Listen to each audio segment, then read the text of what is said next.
Hello everyone, ये आपकी जो है क्लास 7 की गणित प्रकाश की बुक है जिसका हम चैप्टर 4 कर रहे थे।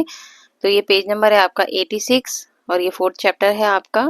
तो मैं आपको जो यहाँ तक कंप्लीट करवा चुकी हूँ, 86 पेज नंबर है ये। चलिए यहाँ से स्टार्ट करते हैं। 4.2 एक्सरसाइज कंप्लीट हो चुकी है। 4.3 से स्टार्ट करते हैं। यहाँ दिया है कि omission of the multiplication symbol in algebraic expression. ठीक है, तो इसमें क्या दिया हुआ है कि look at this number sequence. अब हमें जो है नंबर के सीक्वेंस दिए हैं, 4 2 जा 8, 3 12, 16 20, 4 की टेबल के सीक्वेंस दिए हैं। ठीक है, ये how can we describe this sequence और पैटर्न। आप इसको कैसे डिस्क्राइब करेंगे? Easy, these are the numbers appearing the multiplication. आपको ये दिख रहे हैं कि किसका मल्टीप्लीकेशन है, 4 की टेबल का। ठीक है, multiples of 4 in an increasing. अब इंक्रीजिंग ऑर्डर में मतलब बढ़ रहे हैं, जैसे 40 जा 8, फिर 12, फिर 16, इंक्रीजिंग ऑर्डर में जा रहे हैं। अब यहाँ पे दिया कि what is the third term of the this sequence. अब इसकी थर्ड टर्म क्या होगी? थर्ड टर्म क्या होगी, यानी कि तीसरे नंबर की टर्म क्या होगी? तो देखिए, आप 4 2 जा 8, 4 3 जा 12, थर्ड नंबर की आपकी क्या है, 12। तो आपने क्या करा, 4 को 3 से मल्टीप्लाई करा तो 12 आया, यानी कि थर्ड टर्म हमने लेनी है। इसके बाद यहाँ पे कह रहा है 29 टर्म। हम अगर हम किसी की 20th टर्म निकालेंगे, अगर हमें 4 की 20th टर्म निकालनी है तो थर्ड टर्म निकालनी, तो 3 से मल्टीप्लाई कर दिया। 20th निकालनी होती तो हम 20 से मल्टीप्लाई कर देते, तो क्या आ जाती, 4 2 जा 8, 80 आ जाती। ठीक है, इसी तरह यहाँ पे 29 टर्म दी है, तो 29 टर्म मतलब 4 को हम 29 से मल्टीप्लाई कर देंगे। ठीक है, इस तरीके से हम टर्म्स निकालते हैं, किसी भी टेबल की हम टर्म्स निकालेंगे। Find an algebraic expression to get the nth term. अब हमें तो यहाँ पे दे दिया 29 टर्म निकालो, थर्ड टर्म निकालो, लेकिन अगर हमें किसी की n टर्म्स निकालनी, किसी नंबर की, मान लो 4 की हमें n टर्म्स निकालनी है, तो n टर्म्स निकालने के लिए हम 4 को n से मल्टीप्लाई कर देंगे, तो इसकी n टर्म होगी 4n। ठीक है, जैसा कि पेज नंबर 87 पे दिया हुआ है कि it is the sequence of multiple 4 it can be seen that the nth term हम कैसे लिखेंगे, 4 टाइम्स n। n का हम क्या कर देंगे, 4 टाइम्स कर देंगे। ठीक है, तो 4n हो जाएगा। As a standard practice we shorten 4 multiply n to 4n by skipping the multiplication sign. अगर हमने यहाँ पर क्या कर दिया, 4 मल्टीप्लाई n था, ठीक है, हमने इसमें से मल्टीप्लाई का साइन जो है स्किप कर दिया और हमने इसको क्या लिख दिया, 4n लिख दिया। इसका मतलब कभी भी अगर बिना साइन के कोई एल्जेब्रिक फॉर्म में और ऐसे कोई n a दिया हो, तो इनके बीच में हमारा साइन क्या होगा, मल्टीप्लाई का साइन होगा। ठीक है, उसको हम स्किप कर देते हैं, मल्टीप्लाई के साइन को। We write the numbers first. इसमें हम क्या करेंगे, सबसे पहले तो हम नंबर को लिखेंगे। नंबर जैसे हमने पहले 4 लिखा, उसके बाद हम लेटर को लिखेंगे, जैसे कि हमने ए लिखा। हम ऐसे नहीं लिखेंगे A4, हम ऐसे नहीं लिखेंगे, पहले हम नंबर को लिखेंगे, फिर हम जो है लेटर लिखेंगे। Find the value of expression, जैसे 7k। अब हमें क्या करना है, यहाँ 7k की वैल्यू निकालनी है, जिसमें k हमें क्या दिया है, इज इक्वल टू -4। हमें 7k की वैल्यू निकालनी है और k की वैल्यू हमें क्या दिया, -4। तो k की जगह हम वैल्यू रख देंगे यहाँ पे -4। -4 रख देंगे तो 7 4 जा 28 होता, तो इसकी वैल्यू आ जाएगी -28, जैसा कि यहाँ पर दिया हुआ है। नहीं, यहाँ पर k इज इक्वल टू 4 है, -4 नहीं है, केवल 4 है। ठीक है, तो यहाँ पे हो जाएगी इसकी वैल्यू कितनी हो जाएगी, 28 हो जाएगी 7k की वैल्यू। ठीक है, जो कि यहाँ सॉल्व करके बताया।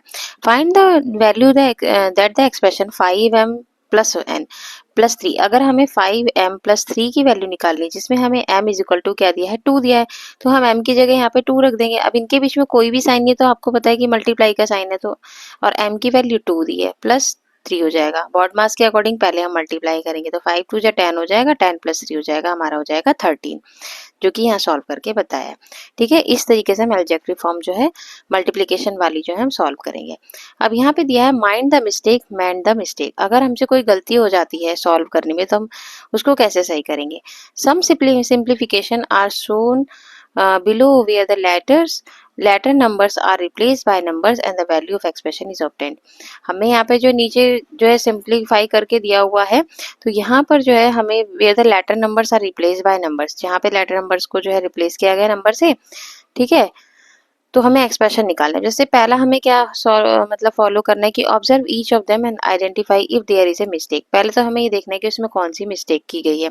If you think there is a mistake, अगर आपको पता चल जाता है कि कोई गलती है, ट्राई टू एक्सप्लेन, हमें उसे एक्सप्लेन करना है कि यहाँ पर क्या गलती की गई है।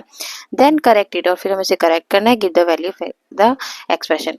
अब देखिए, पहला एक्सप्रेशन आपको दिया है a is equal to -4, a की वैल्यू यहाँ पे -4 दी है, तो आपको यहाँ पे एक्सप्रेशन क्या दिया, 10 - a। तो अगर हम इसे सॉल्व करेंगे, हमने यहाँ पे लिखा 10 - a। तो आपको पता है यहाँ पे माइनस है और ए की वैल्यू दी है -4, जिसको हम ब्रैकेट में लिखेंगे, है ना। तो यहाँ पर माइनस माइनस हो जाएगा प्लस और 4 हो जाएगा, तो यहाँ पे वैल्यू आ जाएगी 14। बट इन्होंने 6 निकाल के दिया है ना, तो यहाँ पर इन्होंने क्या गलती की होगी, यहाँ पर इन्होंने गलती ये करी है कि यहाँ पर a की वैल्यू -4 दी थी, तो इन्होंने क्या गलती कर दी है, यहाँ पर 10 लिख के और a की जगह इन्होंने 4 लिख दिया, -4 नहीं लिखा और 10 में से 4 माइनस करके 6 लगा दिया। बट यहाँ पर a पहले ऑलरेडी माइनस बाहर दिया हुआ है और a की वैल्यू भी -4 दी, तो हम इसको इस तरीके से सॉल्व करेंगे ना, a की वैल्यू -4 और ये माइनस बाहर निकाल के, तो माइनस माइनस प्लस हो जाएगा 14 वैल्यू, और नहीं ये गलती करी है, यहाँ पर हमने गलती पता लगा ली। ऐसे ही आपको हर एक्सप्रेशन में गलती पता लगानी है। अब यहाँ पर क्या करा है, डी की वैल्यू 6 दी है, ठीक है, और यहाँ पर हमें क्या दिया है, देन हमें क्या निकालना है, 3d की वैल्यू निकालनी है। तो डी की वैल्यू हमें 6 दी है, तो 3d दिया है, इसका हमें एक्सप्रेशन सॉल्व करना है। तो डी की जगह हम 6 रख देंगे, यहाँ पे आ जाएगा 6 3 18, बट यहाँ 36 आ रहा है। तो इन्होंने क्या गलती करी होगी आपको देखना है। 6 वैल्यू आ रही है डी की, तो यहाँ पर क्या गलती की होगी, इन्होंने गलती की होगी कि अब देखिए यहाँ पे 36 वैल्यू इन्होंने किस तरीके से निकाली होगी, आप देखेंगे यहाँ पे, ठीक है, टेबल गलत पढ़ दी होगी इन्होंने, है ना, ठीक है, और तो कुछ नहीं किया होगा इन्होंने, टेबल गलत पढ़ दी होगी। अब यहाँ पे दिया है s की वैल्यू 7 दी है और यहाँ पे हमें एक्सप्रेशन दिया है 3s -2, 3s -2 दिया हुआ है एक्सप्रेशन हमें, और s की वैल्यू हमें 7 दी है, मल्टीप्लाई 7 -2। अगर हम इसे सॉल्व करेंगे, 7 3 जा क्या हो जाएगा, पहले तो मल्टीप्लाई करेंगे ना, तो 7 3 जा 21 में से 2 माइनस करेंगे तो हमारा आ जाएगा 19, और यहाँ पे आ रहा है 15।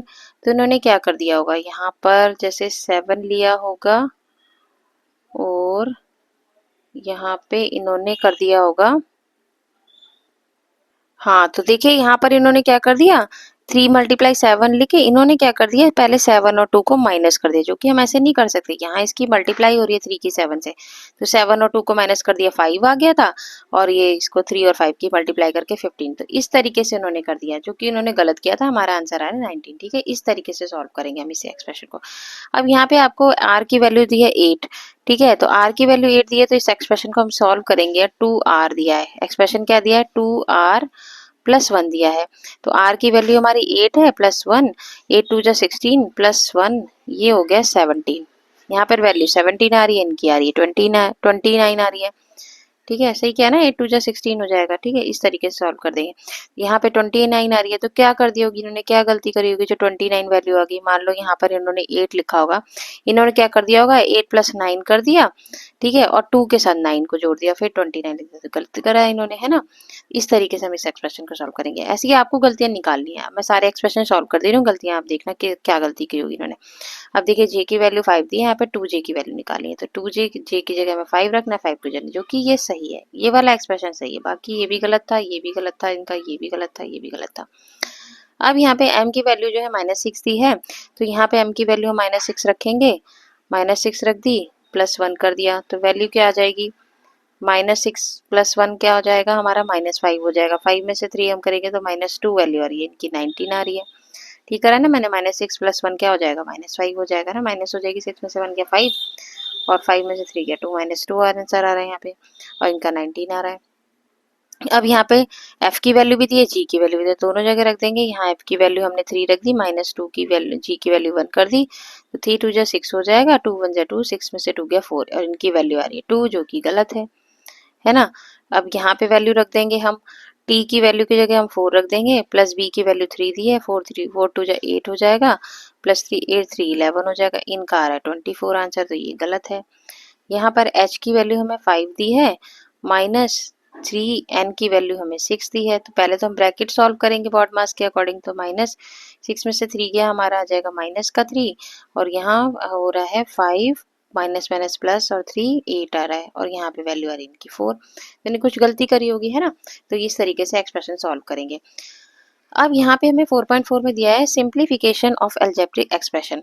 यहाँ पे दिया है earlier we found expression to find parameter, हमने पैरामीटर फाइंड किए थे, है ना, पहले, ऑफ डिफरेंट रेगुलर फिगर्स होती हैं, जैसे कि स्क्वायर, ये रेगुलर फिगर है, पेंटागन ये रेगुलर फिगर है, तो उसका हमारा पैरामीटर क्या था, 4a था स्क्वायर का, ठीक है, और अगर हम पेंटागन का निकले तो 5 है, जिसकी 5 साइड है, जिसकी 6 साइड है उनका 6 हो जाएगा, क्योंकि उनकी इक्वल साइड्स होती हैं रेगुलर पॉलीगन्स की, ठीक है, रेगुलर फिगर्स की। Let us now find an expression to find the parameter. अब हमें क्या निकालना है, रेक्टेंगल का पैरामीटर निकालना है, ठीक है। अभी तक रेक्टेंगल रेगुलर फिगर्स में नहीं आता, ठीक है, रेगुलर फिगर्स में होता है जिनकी सारी साइड्स इक्वल होती है।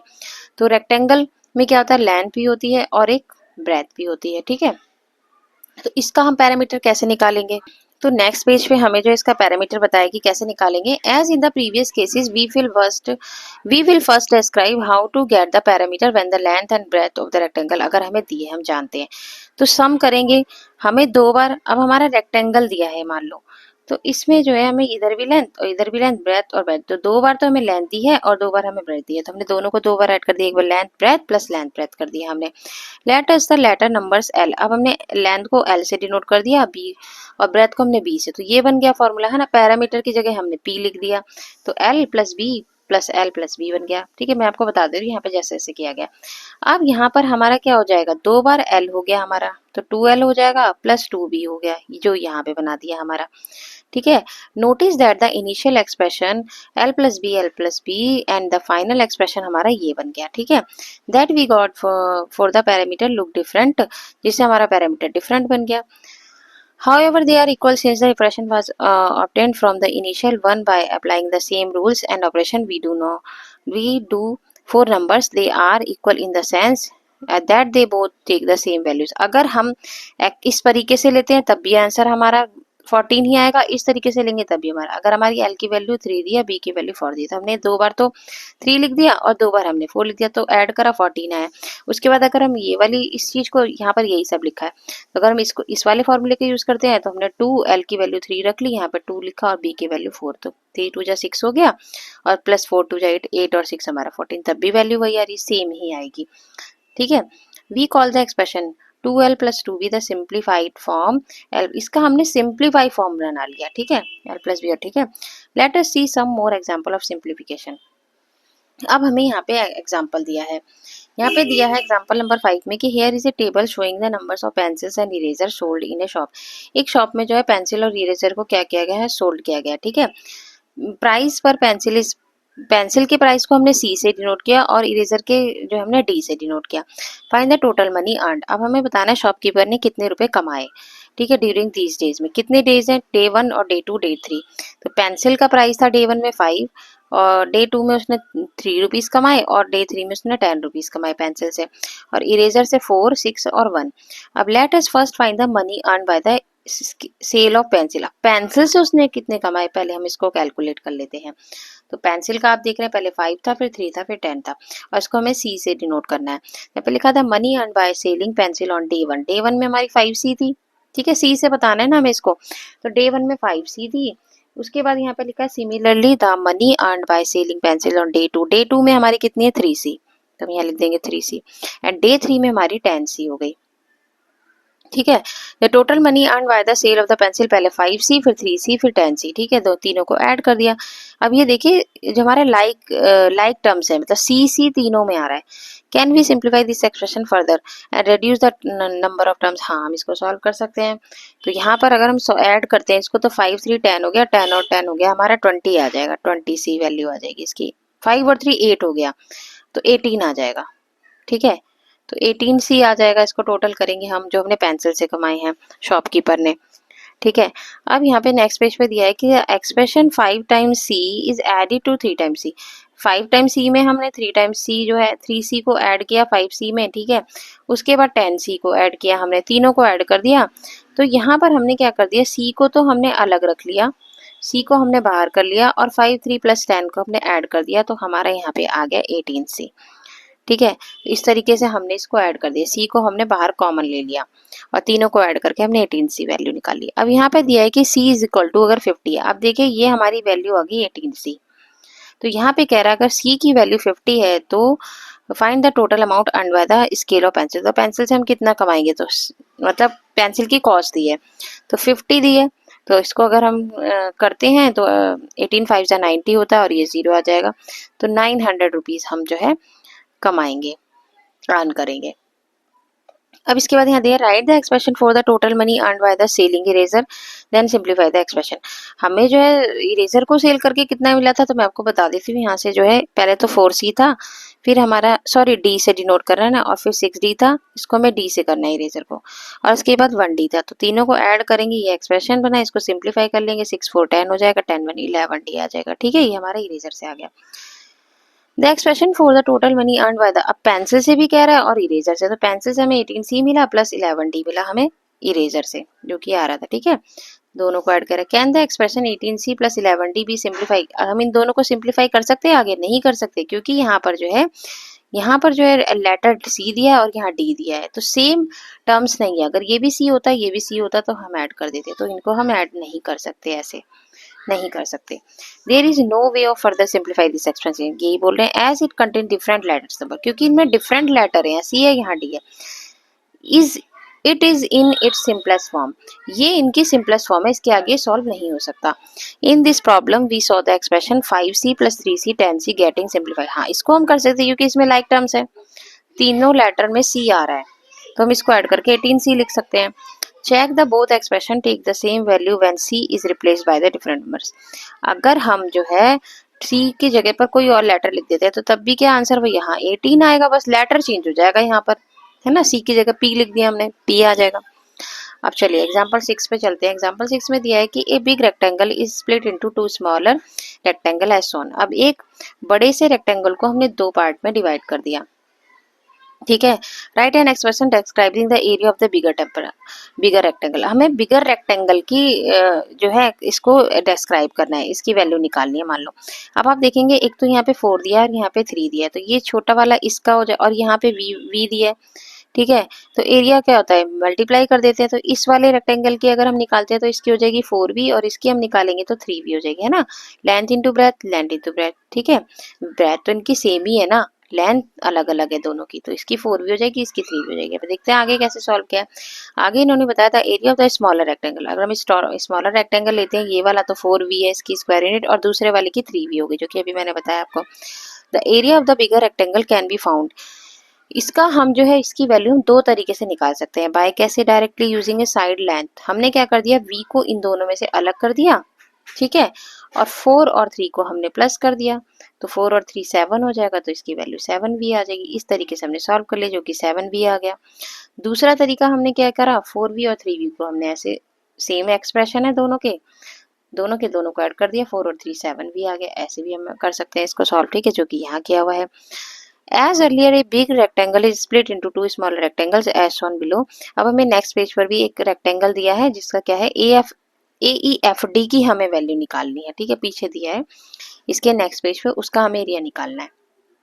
कौन से का, AEFD, तो हमें वैल्यू निकालनी है AEFD। तो आप देख रहे हैं AEFD, इसका मतलब हमें इस रेक्टेंगल की वैल्यू निकालनी है। अगर आप निकालना चाहे तो कैसे निकालेंगे, देखिए आपको इतनी वैल्यू 4 दी है, ठीक है, इसका हमें एरिया निकालना है। इतने वैल्यू हमें क्या करना है, इसकी निकाली है ना हमें एरिया, तो यहाँ पर आपको इस पूरे की 12 वैल्यू दी है, आपको इसकी वैल्यू चाहिए, तो हम कैसे निकालेंगे, हम जो है क्या करेंगे,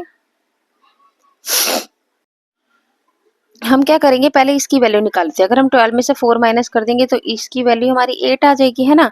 तो इसका हमारा एरिया हो जाएगा 8n, है ना, 8 इंटू n हो जाएगा। ठीक है, तो ऐसे ही यहाँ पर बताया कि अगर हम वैसे भी निकालना चाहते हैं तो 12 में से आप 4 माइनस कर दो तब भी 8 आ जाएगा, तो हमें इसकी वैल्यू मिल जाएगी।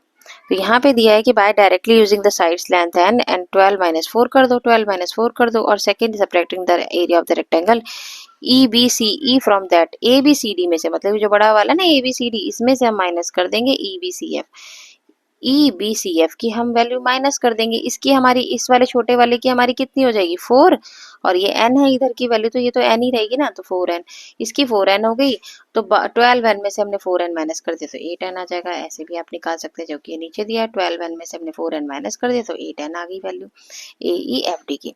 तो आज जो है, और देखिए यहाँ पर क्या दिया है, सेट ऑफ टर्म्स, मैंने बताया था कि लाइक टर्म्स होनी चाहिए जब आपको ऐड करना हो, देखिए यहाँ पे भी n आ रहा है, यहाँ पे भी n आ रहा है, ठीक है। तो माइनस करने के लिए लाइक टर्म्स, तो इनको हम क्या बोलते हैं, जिसमें हमारे अल्फ़ाबेट जो है सेम होते हैं उनको हम लाइक टर्म्स बोलते हैं, और जिनमें हमारे अल्फ़ाबेट जो है सेम नहीं होते, या सी दिया है या डी दिया हुआ है, तो वो अनलाइक टर्म्स होते हैं। ठीक है।